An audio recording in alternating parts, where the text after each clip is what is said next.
Welcome back to 504 Road Trips.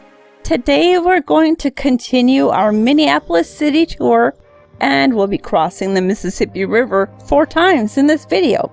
We begin where we left off in part 1 at 7 Corners in the Cedar Riverside neighborhood, and we're going to head through the Bohemian Flats subdistrict towards the 10th Avenue Bridge.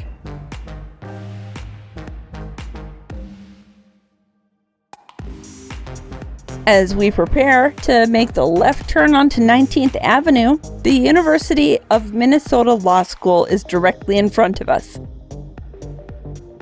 Bohemian Flats, or Little Bohemia, was so named because of a high concentration of Eastern European immigrants who settled there in the late 1800s. The 10th Avenue Bridge begins as a viaduct over the Bluff Street Park and West River Parkway. Opened in 1929, the bridge is considered the crowning achievement of Minneapolis city engineer Christopher Olsen Oustad, who was one of 4 prominent Norwegian American men who designed major structures in the region. It has an open spandrel arch design, and it is constructed of reinforced concrete.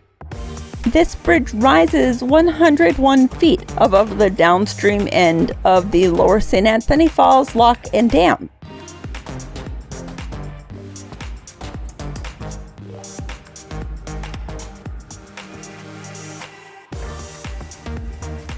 We touch down on the east bank of the Mississippi River in the Marcy Holmes neighborhood.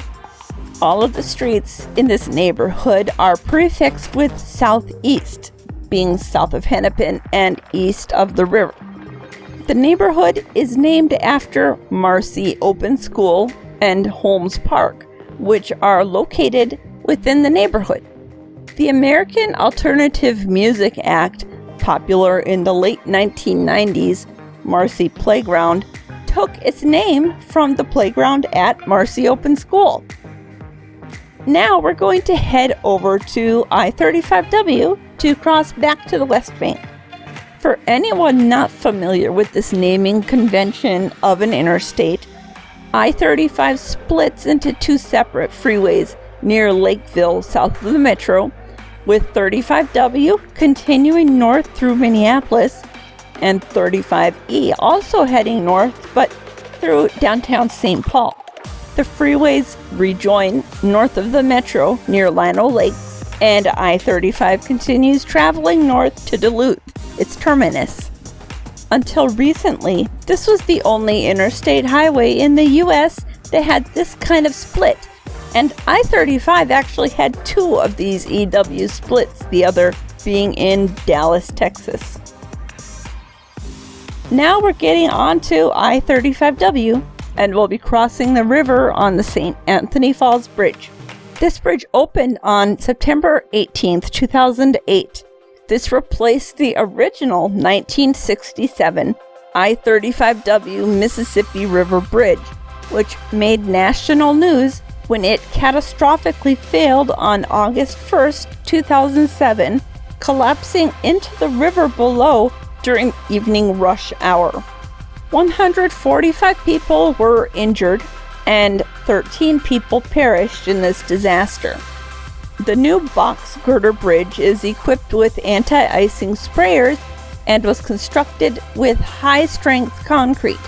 There are 323 sensors that regularly measure bridge conditions such as deck movement, stress, and temperature.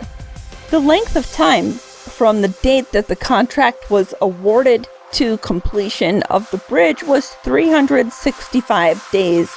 That's impressive. Now we're going to get back onto South Washington Avenue and head through downtown east to the next bridge. On the right side of Washington Avenue is the Mill District, where a number of flour mills once opened back in the days that Minneapolis was known as the flour milling capital of the world. A number of these old mills have been converted into condominiums.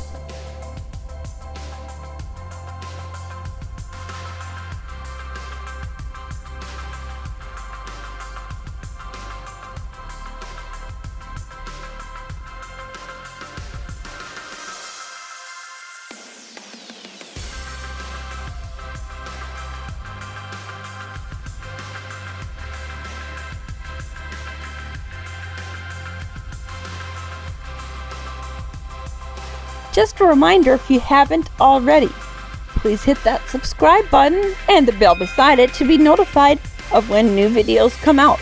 And hit the like button if you enjoy our videos.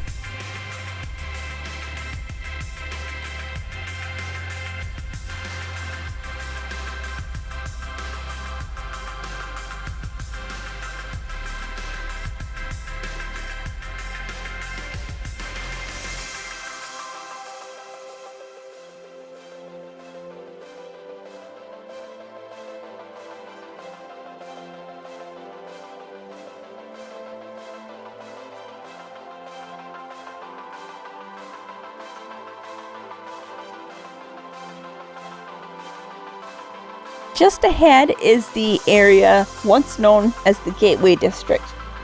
Once the heart of the city, this area fell victim to late 1950s urban renewal, in which a number of historic buildings were condemned and demolished. Dozens of city blocks were bulldozed and replaced with modern glass structures or, in many cases, surface parking lots.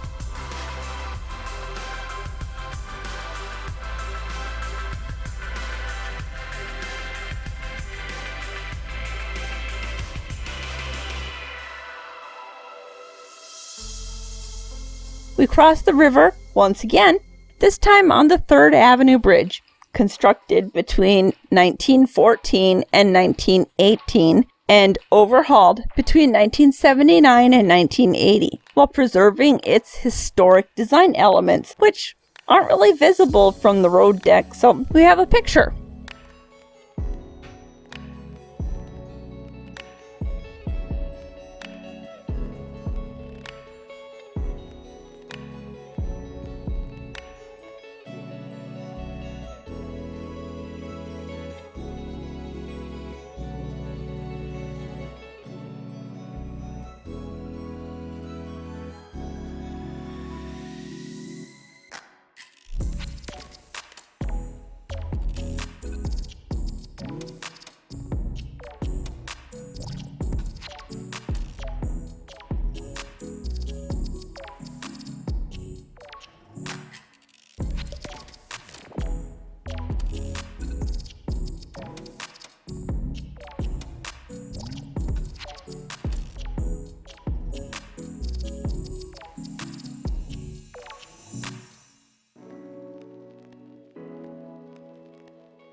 As we mentioned earlier, at Hennepin Avenue, all of the southeast streets become northeast, as is the case with University Avenue.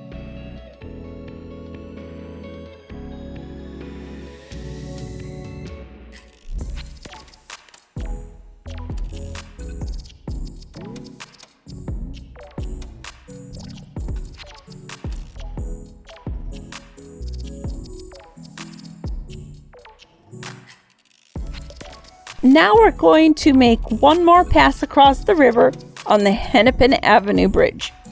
There are two separate bridges here, the first of which crosses a narrow channel of the river where we land on Nicollet Island, named for cartographer Joseph Nicollet, who mapped the upper Mississippi in the 1830s. The official name of the bridge is the Father Louis Hennepin Bridge, in honor of the 17th century explorer who was the first European to see the St. Anthony Falls.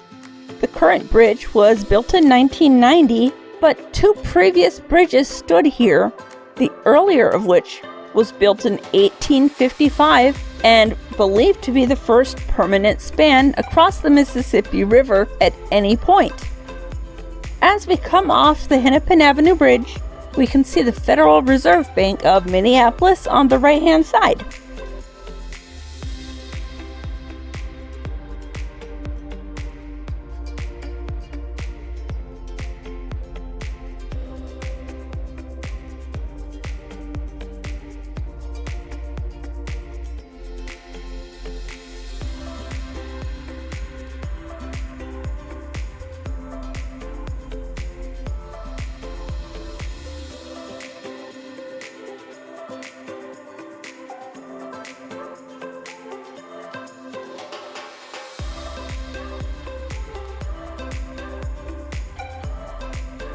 we conclude part 2 of our Minneapolis city tour back at Washington Avenue.